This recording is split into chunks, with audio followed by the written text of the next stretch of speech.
Mister ladies viewers அனைவருக்கும் வணக்கம். நான் டாக்டர் நித்யா, சித்த மருத்துவர். இடுப்பு வலி, அதாவது லோ பேக் பெயின் நிறைய பேருக்கு இருக்கு. ஆண்களாக இருந்தாலும் பெண்களாக இருந்தாலும் இருக்கு.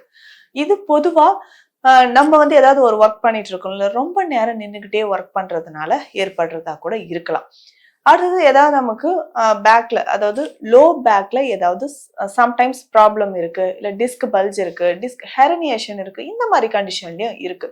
நம்ம கால்சியம் லெவல் குறைவாக இருக்கும் பொழுது நிறைய பேருக்கு பேக் பெயின் ஏற்படுது. இதை தாண்டி இன்னும் சில கண்டிஷன்ஸ் இருக்கு. அதாவது நம்ம செக்ஸுவல் இன்டர்கோர்ஸ்க்கு அப்புறம் உடலுறவுக்கு பின் நிறைய பேருக்கு இடுப்பு வலி ஏற்படுறத பாக்குறோம். இதனால என்னன்னா, ஒரு 2-3 டேஸ்க்கு எனக்கு அந்த பேக் பெயின் இருந்துகிட்டே இருக்குன்னு சொல்லுவாங்க. ஸ்பெஷலா ஆண்கள் இந்த கம்ப்ளைண்ட்டை நிறைய பேர் சொல்றாங்க.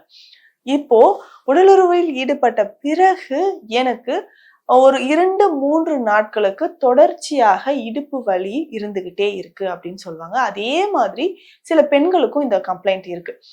இந்த இடுப்பு வலி பொதுவாக எதனால ஏற்படும்னா, நம்ம உட்காந்துட்டே இருக்கிறோம். இந்த வெர்டிபிரல் ரீஜன் இருக்கு இல்லைங்களா, இந்த வெர்டிபிரால கீழே இருக்கக்கூடிய அந்த சேக்ரம் போன் இருக்கு, லம்பார் போன் இருக்கு. ஸோ இந்த லம்பார் வெர்டிபிராஸ் இருக்கு. இந்த லம்பார் வெர்டிபிராஸும் சேக்ரம் போன், இது ரெண்டும் தான் நம்மளுடைய மேல் பகுதியில் இருக்கக்கூடிய மொத்த உடல் எடையும் தாங்குது அப்படின்னு சொல்லலாம். இந்த டைம்ல நான் அந்த மாதிரி நம்ம ரொம்ப தூரம் நம்ம லாங் டிரைவ் பண்றோம், அதிகமா வெயிட் லிஃப்ட் பண்ணிட்டு நடக்கிறோம்னு வச்சுக்கோங்க, இல்ல ஸ்டெப்ஸ் ஏறுறோம்னு வச்சுக்கோங்க. அப்போ ஓவரா எல்லா ப்ரெஷருமே நமக்கு அந்த இடத்துலதான் லோட் ஆகுது. அதே மாதிரிதான் நமக்கு உடலுறவில் ஈடுபடும் பொழுதும் அந்த சமயத்தில் இடுப்பு பகுதியில் அதிகமான ப்ரெஷர் அழுத்தம் ஏற்படுறதுனால இடுப்பு வலி அப்படின்றது ஏற்படுது. இது தொடர்ந்து பார்த்தோம்னா எனக்கு 2 நாட்களோ 3 நாட்களோ தொடர்ந்து எனக்கு பேக் பெயின் இருந்துகிட்டே இருக்குன்னு சொல்லுவாங்க. சிலருக்கு ஆல்ரெடி நமக்கு இடுப்பு பகுதியில் ஏதாவது பிரச்சனை இருக்குன்னு பட்சத்தில், எனக்கு டிஸ்க் பல்ஜ் இருக்கு, நர்வ் கம்ப்ரெஷன் இருக்கு, இதனால நான் செக்ஷுவல் இன்டர்கோர்ஸ் பண்ணும்போது அதிகமான பெயின் ஜென்ரேட் ஆகுதுன்னு நிறைய பேர் சொல்றீங்க. ஏற்கனவே நமக்கு இடுப்பு பகுதியில் பிரச்சனை இருக்குன்னா அதற்கான சிகிச்சைகளை எடுக்கணும்.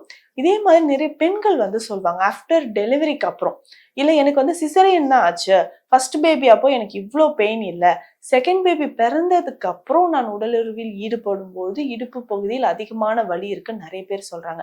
ஸோ அந்த சிசரியன் செக்ஷன் அந்த டைம்ல நமக்கு லம்பார் ரீஜியன்ல இன்ஜெக்ஷன் பண்றதுனால, அனஸ்தெட்டிக் இன்ஜெக்ஷன் பண்றதுனால ஆஃப்டர் அதுக்கப்புறம் நமக்கு இடுப்பு பகுதியில் இருக்கக்கூடிய நரம்புகள் வலிமை இழந்து காணப்படுது. இதனாலதான் செகண்ட் பேபிக்கு ட்ரை பண்ணும்போதோ அதுக்கப்புறம் நம்ம உடலுறவில் ஈடுபடும் போதோ இடுப்பு பகுதியில் அதிகமான வலி ஏற்படுது. பொதுவாக அந்த இடுப்பு எலும்புகள் உடல்ல கம்பேர் பண்ணும்போது, மற்ற ஜாயின்ஸை கம்பேர் பண்ணும்போது ஹிப் ஜாயிண்ட் அப்படின்றது ரொம்ப முக்கியம், ரொம்ப ஒரு காம்ப்ளிகேட்டடான ஒரு விஷயம்னு சொல்லலாம். ஏன்னா இப்போ நம்ம இடுப்பு பகுதிக்கு உள்ள இருக்கக்கூடிய ஆர்கன்ஸ் எல்லாமே பார்த்தோம்னா நமக்கு முக்கியமான இனப்பெருக்க உறுப்புகள் எல்லாமே உள்ளதான் நமக்கு இருக்கும். அந்த டைம்ல அந்த மூலாதார சக்ரா நிறைய பேருக்கு டவுனா இருக்கு, குறைந்து இருக்கு, இல்ல மூலாதார சக்ரால ஒரு வலிமை இல்லாமல் இருக்கு, ஒரு ஆறா இல்லாம இருக்குன்னும் போது இடுப்பு வலி அதிகமாக வருது. அதே மாதிரி நான் சொன்ன இந்த லம்பார் வெர்டிபிராவும் சாக்ரம் போனும் சேரக்கூடிய இடத்தில் இருக்கக்கூடிய ஜாயின்ஸ்ல நிறைய ப்ராப்ளம் இருக்கு, இல்ல டிஸ்க் ஹெர்னியேஷன் இருக்குன்னா கால்சியம் குறைபாடு இருக்கக்கூடிய நபர்களுக்கும் இந்த பிரச்சனை ஏற்படுது. ஜென்ரலா இந்த உடலுறவுக்கு பின் ஏற்படக்கூடிய இடுப்பு வலிக்கு நம்ம என்ன பண்ணலாம், நாளடைவில் இது இப்படியே நமக்கு தொடர்ந்து வலி அதிகமாயிடுமா அப்படின்ற கவலையும் நிறைய பேருக்கு இருக்கும். இதை மாத்தணும் அப்படின்னா நிறைய வழிமுறைகள் இருக்கு. பொதுவா இதற்கு ஹிப் பாத் ரொம்ப ரொம்ப முக்கியம்னு சொல்லலாம். இடுப்பு வலி இருக்கக்கூடிய நிறைய நபர்களுக்கு நம்ம என்ன சொல்றோம்னா, இடுப்புல ஒரு வெந்நீர் வச்சு ஒத்தரம் கொடுத்துட்டு, இல்ல ஒரு டப்ல வெந்நீர் வச்சு உட்கார்ந்துட்டு அதுல சில மருந்துகள் சேர்த்து நம்ம உட்காரும் போது இடுப்புக்கு அதிகமான வலிமையை சேர்க்கக்கூடியதாக இருக்குன்னு சொல்லலாம். இப்போ பெயின் அதிகமாக நம்ம கால்சியம் நிறைய இருக்கக்கூடிய உணவுகளை தான் நம்ம எடுத்துட்டு வரணும். அப்போ கால்சியம் அதிகமா இருக்கக்கூடிய உணவுகள் எடுக்கும்போது எலும்புகளுக்கு நிறைய வலிமை சேர்க்கும். அப்போ கேழ்வரகு ரொம்ப முக்கியம்னு சொல்லலாம். கேழ்வரகு முளை கட்டி எடுத்துட்டு அதை லேசா வறுத்து, முளை கட்டின கேழ்வரகு நம்ம வெயில நல்லா உலர்த்தி எடுத்துட்டு லேசா வறுத்து நம்ம பவுடர் பண்ணி வச்சுக்கணும். இந்த பவுடர் ஒரு நாளைக்கு 20-30 கிராம் நம்ம சாப்பிட்றோமான்றது கணக்குல வச்சுக்கணும். ஸோ இதை கஞ்சி மாதிரியோ இல்ல களி மாதிரியோ நம்ம சாப்பிட்டுக்கிட்டே வந்தோம்னா இடுப்பு பகுதிக்கு அதிகமான வலிமை அப்படின்றது கிடைக்க ஆரம்பிக்கும். அடுத்ததாக முருங்கைக்கீரை ரொம்ப ரொம்ப முக்கியம்.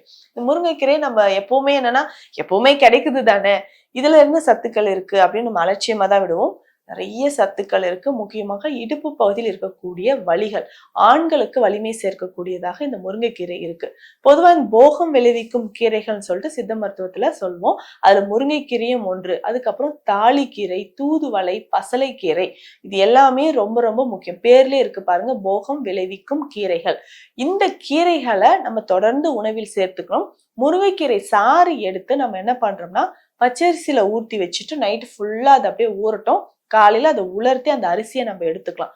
வாரத்திற்கு 2-3 நாட்கள் இந்த அரிசியை பயன்படுத்தி நம்ம கஞ்சி மாதிரி குடிச்சிட்டு வந்தோம்னா அதிகமான பலனை நமக்கு தருதுன்னு சொல்லலாம். இது எல்லாமே தொடர்ந்து நம்ம செஞ்சுட்டு வரணும். அதே மாதிரி சில மருந்துகள், கால்சியம் சார்ந்து இருக்கக்கூடிய மருந்துகளும் சித்த மருத்துவத்தில் இருக்கு. ஆண்களுக்கும் இருக்கு, பெண்களுக்கும் இருக்கு. உடலுறவில் ஈடுபட்ட பிறகு அதிகமான இடுப்பு வலி இருக்கும் பட்சத்தில் நான் சொல்லக்கூடிய இந்த சின்ன சின்ன குறிப்புகளோடு சித்த மருந்துகளும் சாப்பிட்டுட்டு வந்தோம்னா இடுப்பு வலிக்கு ஒரு நிரந்தர தீர்வாக இருக்கும். மீண்டும் அடுத்த பதிவில் சந்திக்கலாம். நன்றி.